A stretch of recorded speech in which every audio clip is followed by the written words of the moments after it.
जय हिंद दोस्तों, कैसे हैं आप लोग। तो आज हम बात करने वाले हैं साल 2023 में आई लोकी कनगराज के यूनिवर्स की फिल्म लियो के बारे में, जिसमें थालापति विजय लीड एक्टर हैं और ये फिल्म बहुत ही ज़्यादा माइंड ब्लोइंग है। दोस्तों आज फिल्म की हम संक्षेप में कहानी जानते हुए इसका रिव्यू करेंगे, तो आप इस वीडियो को अंत तक ज़रूर देखिएगा। दोस्तों लियो कहानी है पार्थी नाम के एक बंदे की, जो कि अपनी बीवी सत्या और अपने 2 बच्चों के साथ हिमाचल प्रदेश में रहता था। पार्थी एक एनिमल रेस्क्यूअर होता है और वो 20 साल से वहाँ पे कैफे भी चलाया करता था। उसी के शहर में कुछ गुंडे आते हैं जो कि कलेक्टर और उसके परिवार को जान से मार डालते हैं। उन्हीं गैंगस्टर्स में एक लड़का होता है जो कि बहुत ज़्यादा बदतमीज़ था और लड़कियों को देखते ही वो उन्हें पाना चाहता था।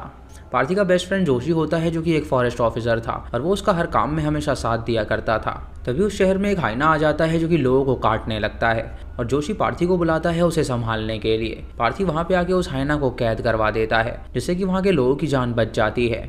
इधर वो गुंडे जो कलेक्टर को मार के भाग रहे होते हैं, वो उसी शहर में रुकने का फैसला करते हैं, क्योंकि अगर वो शहर से बाहर जाने की कोशिश करते तो पुलिस उन्हें पकड़ लेती। वो शहर में रह के छोटी मोटी चोरियां करने लगते हैं ताकि वो पैसे इकट्ठा कर सके और सर्वाइव कर सकें। एक रात को वो सारे चोर एक डॉक्टर की गाड़ी को पकड़ लेते हैं और उसका एक्सीडेंट करवा देते हैं, जिससे वो डॉक्टर जख्मी हो जाता है। वो उससे कुछ पैसे मांगते हैं तो वो उन्हें पैसे भी दे देता है, लेकिन वो जो सनकी लड़का होता है वो डॉक्टर को शूट करके जान से मार डालता है, जिससे उसका जीजा उसे डांटता है और उससे कहता है कि आखिर उसने क्या कर दिया। वो सभी उस डॉक्टर की गाड़ी को खाई में फेंक देते हैं, जिससे वो ब्लास्ट हो जाती है, ताकि पुलिस जब इन्वेस्टिगेट करे तो उन्हें ये लगे कि ये एक्सीडेंट है। अगले दिन पार्थी अपने कैफे में काम करने वाली लड़की की एक लड़के से शादी करवाता है और उसके बाद जोशी से मिलने के लिए जाता है, जहाँ पे जोशी उससे कहता है कि उनके जानवरों का जो डॉक्टर है वो मारा गया है और फॉरेंसिक रिपोर्ट में आया है कि किसी ने उसे गोली मारी है। ये सुनकर पार्थी भी उसके साथ उस साइट पे जाता है, जहाँ वो देखता है कि ये एक्सीडेंट नहीं बल्कि मर्डर है। शाम को पार्थी अपनी बेटी के साथ कैफे में डांस कर रहा होता है और वो काम करने वाली लड़की उससे कहती है कि अब काफी देर हो गई है तो उसे चलना चाहिए। और उनके कैफे के बाहर हम उन्हीं गुंडों को देखते हैं, जिसमें से वो सनकी लड़का उसके कैफे को स्पॉट कर लेता है और वो उसके अंदर आगे बैठ जाता है और पार्थी से कहता है कि वो उसके लिए कॉफी लेकर आए। पार्थी उसे वहाँ से जाने के लिए कहता है, लेकिन जब वो उसकी गन देखता है तो वो डर जाता है। तभी वो लड़की बाहर आती है तो वो बंदा उसे पकड़ लेता है और उसके बाकी साथी भी वहाँ पर आ जाते हैं और उसके गले से पैसा चुराने लगते हैं। वो बंदा पार्थी को आदेश देता है कि वो उसके लिए कॉफ़ी बना कर लाए और जब पार्थी उसके लिए कॉफ़ी बना के ला रहा होता है तो कॉफ़ी के कप से उसका सर फोड़ देता है और एक एक करके वो सभी लोगों को वहाँ पे मारने लगता है। वो लड़की और उसकी बेटी ये देखकर काफ़ी डर जाती हैं और छुप जाती हैं, लेकिन वो लड़का इतनी मार खाने के बाद भी नहीं सुधरता और वो पार्थी की लड़की के पास जाके उसका गला काटने वाला होता है, लेकिन तभी पार्थी गन उठाता है और सबको शूट करके जान से मार डालता है। अगले दिन पुलिस वहाँ पर आती है और पार्थी को गिरफ्तार कर लिया जाता है। उसके बाद पार्थी की शूटिंग टेस्ट कराया जाता है, जहाँ पे सब देख पाते हैं कि उसका निशाना बहुत ही पक्का है।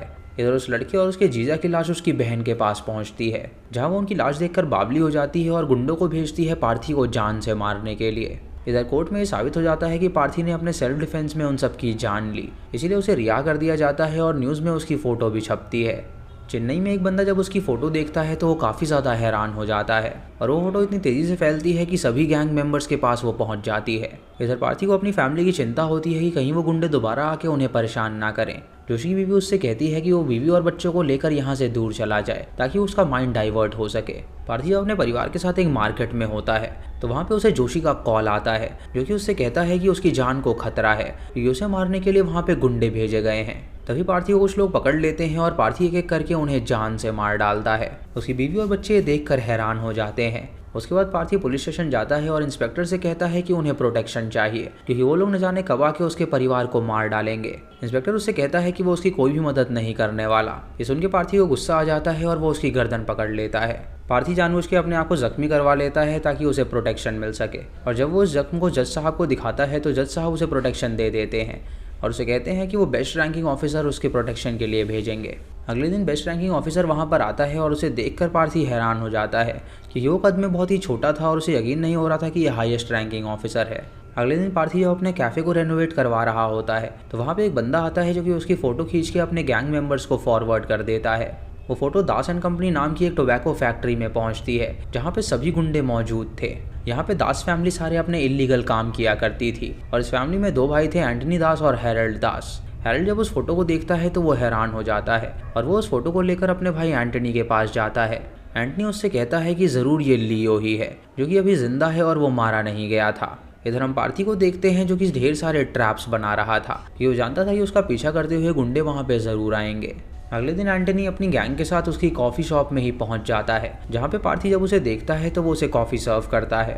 एंटनी उससे कहता है कि वो लियो है, तो पार्थी उससे कहता है कि उसका नाम पार्थी है और वो 20 साल से यहाँ पे एक कैफ़े चलाता हुआ आ रहा है। एंटनी उससे कहता है कि ऐसा हो ही नहीं सकता कि वो अपने बेटे को ना पहचाने, और वो 100% श्योर है कि वही उसका बेटा लियो है। ये सुन के पार्थी को गुस्सा आ जाता है और वो उसे वहाँ से भगा देता है। रात को जोशी पार्थी और उसकी बीवी साथिया को अपने पास बुलाता है और उनसे कहता है कि वो जो बंदा आया था उसका नाम एंटनी दास है, और वो दास एंड कंपनी नाम की एक टोबैको फैक्ट्री चलाता है, और वहाँ पे वो अपने सारे इलीगल काम भी करता है। उसका साथ उसका भाई भी देता है, लेकिन सालों पहले उसका एक बेटा भी था जो कि इस काम में उसका हमेशा साथ दिया करता था, और उसका नाम लियो दास था और वो सेम पार्थी की तरह ही दिखता था। पार्थी उससे कहता है कि वो सच में लियो नहीं है, लेकिन कहीं ना कहीं उसकी बीवी और जोशी को लगता है कि वो झूठ बोल रहा है। इधर जिन लोगों ने पार्थी को मारा था उसके गुंडे वहां पर आ जाते हैं, जो कि उसके बीवी और बच्चे को मारने की कोशिश करते हैं, लेकिन तभी एंटनी वहां पे आके उनकी जान बचा लेता है और वो उन्हें बताता है कि ये लड़की उसकी पोती है, और वो जिसे पार्थी समझ रहे हैं वो दरअसल पार्थी नहीं बल्कि उसका बेटा लियो है, जो कि उनके धंधे में था और उसने कई सारे लोगों की जान भी ली है। उसकी बीवी और जोशी इन्वेस्टिगेशन करने लगते हैं ये जानने के लिए कि वो पार्थी है या लियो। उसकी बीवी उसके बचपन के दोस्त के पास जाती है सच जानने के लिए, और जोशी लियो के एक दोस्त के पास जाता है जो कि उसके लिए काम किया करता था, और वो इस वक्त जेल में बंद था।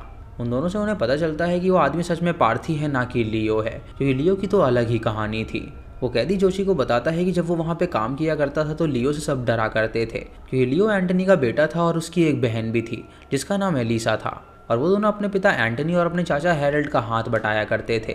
लेकिन उसका पिता अपने धंधे को बहुत ही ज़्यादा आगे बढ़ाना चाहता था, इसीलिए पहले उसने जानवरों की बलि देना शुरू किया, लेकिन वक्त के साथ वो इंसानों की बलि भी चढ़ाने लगा। एक दिन फादर ने उससे कहा कि उसे बहुत ही यूनिक ब्लड की बलि चढ़ानी होगी, जिससे कि उसका धंधा बहुत ही ज़्यादा आगे चला जाएगा।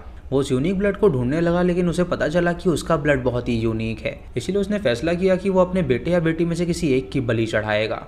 लेकिन लियो और एलिसा को ये बिल्कुल भी मंजूर नहीं था, इसीलिए उन लोगों ने उससे विद्रोह किया, जिसकी वजह से एलिसा उसके हाथों मारी गई, और लियो ने उसकी फैक्ट्री में आग लगा दी और खुद भी वो उसकी आग में जल के मर गया। सत्या अब ये जान चुकी थी कि वो पार्थी ही है ना कि लियो है, इसीलिए वो उसके पास जाके उससे माफ़ी मांगती है उस पर शक करने के लिए। तभी पार्थी के घर के बाहर एंटनी आ जाता है, जो कि उसे बताता है कि उसका बेटा उसके कब्जे में है, और अगर वो चाहे तो उससे मिलने के लिए आ जाए और अपने बेटे को छुड़ा के ले जाए।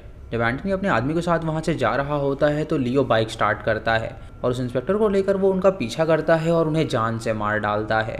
वो एंटनी को भी बुरी तरह पीटता है, जिससे वो मारा जाता है, और उसके बाद वो तैयार हो जाता है और उसके अड्डे पे जाता है अपने बेटे को बचाने के लिए। उसके अड्डे पे उसका चाचा हैरल्ड उसे मिलता है, और उसे देखकर वो समझ जाता है कि यही लियो है। वो उसे बुलवाना चाहता है कि वो लियो है, लेकिन वो बोलता है कि वो पार्थी है। वो अपने आदमी भेजता है उसकी बीवी और बच्ची को जान से मारने के लिए, लेकिन जब वो लोग आगे बढ़ते हैं तो वो हर एक ट्रैप में फंस जाते हैं और मारे जाते हैं। उसके बाद पार्थी एक एक करके सबको वहाँ से जान से मारने लगता है, और हैरल्ड को भी वो जख्मी कर देता है, जिससे वो अधमरा हो जाता है। हैरल्ड उससे कहता है कि वो मान गया वो लियो नहीं बल्कि पार्थी है, और सुनते ही पार्थी हंसने लगता है और उसे कहता है कि उसने सबको बेवकूफ़ बनाया। दरअसल वही लियो है और अपनी बहन का बदला वो लेकर रहेगा।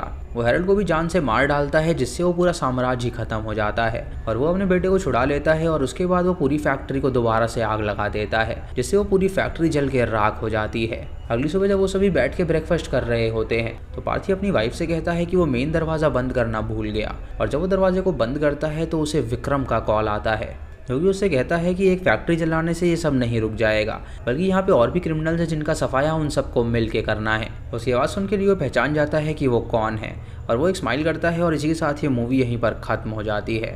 तो दोस्तों ये थी इस फिल्म की कहानी, और आपको इसी कहानी कैसी लगी आप हमें कमेंट सेक्शन में ज़रूर बताइएगा। दोस्तों ये लोकी कनगराज का जो यूनिवर्स है वो जिस तरह आगे बढ़ रहा है, उसी तरह लोगों की एक्साइटमेंट भी बढ़ती चली जा रही है, क्योंकि मैं उस मूवी का इंतजार कर रहा हूँ जहाँ ये सभी एक होकर रोलेक्स से लड़ेंगे। और दोस्तों आपको पता होगा कि रोलेक्स का किरदार सूर्या सर निभा रहे हैं, और विक्रम मूवी में आपने देखा होगा कि वो कितना खतरनाक कैरेक्टर है। तो जहाँ एक तरफ दिल्ली लियो और विक्रम होंगे, वहीं दूसरी तरफ रोलेक्स होगा। और दोस्तों आगे की जो मूवीज़ आने वाली हैं वो बहुत ही ज़्यादा बढ़िया होने वाली हैं। दोस्तों मैं आपको ये भी बता दूं कि जो इस फिल्म में एंथनी का कैरेक्टर दिखाया गया है वो एडोल्फो कॉन्स्टांजो नाम के एक ड्रग लॉर्ड से इंस्पायर्ड है, जो कि मेक्सिको का बहुत ही बड़ा ड्रग लॉर्ड हुआ करता था। उसने अपना ही एक कल्ट बना लिया था और उसके बहुत ही ज़्यादा कट्टर फॉलोअर्स थे, और वो ऐसा बंदा था जो कि अपने ड्रग्स बिजनेस को बहुत ही ज़्यादा बढ़ाना चाहता था, जिसकी वजह से उसने इंसानों की भी बलि चढ़ाना शुरू कर दिया था। उसे लगता था कि वो जितनी ज़्यादा से ज़्यादा बलि चढ़ाएगा उतना ज़्यादा ही उसका बिजनेस सक्सेसफुल होगा। लेकिन दोस्तों उसका इतना ज़्यादा क्राइम बढ़ गया था जिसकी वजह से पुलिस को उसे मारना ही पड़ा। दोस्तों इस फिल्म में जो एंटनी कैरेक्टर दिखाया गया है वो सच में एक इंसान था जो कि इंसानों की बलि चढ़ाता था अपने बिजनेस को सक्सेसफुल करने के लिए। क्या आपको इस फैक्ट के बारे में पता था या नहीं, आप हमें कमेंट सेक्शन में ज़रूर बताइएगा। और ये मूवी आप अपने नज़दीकी थिएटर में देख सकते हैं और ये मूवी बहुत ही बड़ी ब्लॉकबस्टर होने वाली है क्योंकि इस मूवी में आपको ज़बरदस्त एक्शन और एक से एक डायलॉग देखने को मिलेंगे। मुझे पर्सनली ये मूवी बहुत ही अच्छी लगी और मैं नेक्स्ट पार्ट के लिए बहुत ही ज़्यादा एक्साइटेड हूँ। तो दोस्तों ये थी आज की वीडियो। अगर आपको ये वीडियो पसंद आई हो तो आप हमें कमेंट सेक्शन में ज़रूर बताइएगा। चैनल पे नए हैं तो इसे सब्सक्राइब करें और बेल आइकॉन दबाएं नोटिफिकेशंस के लिए।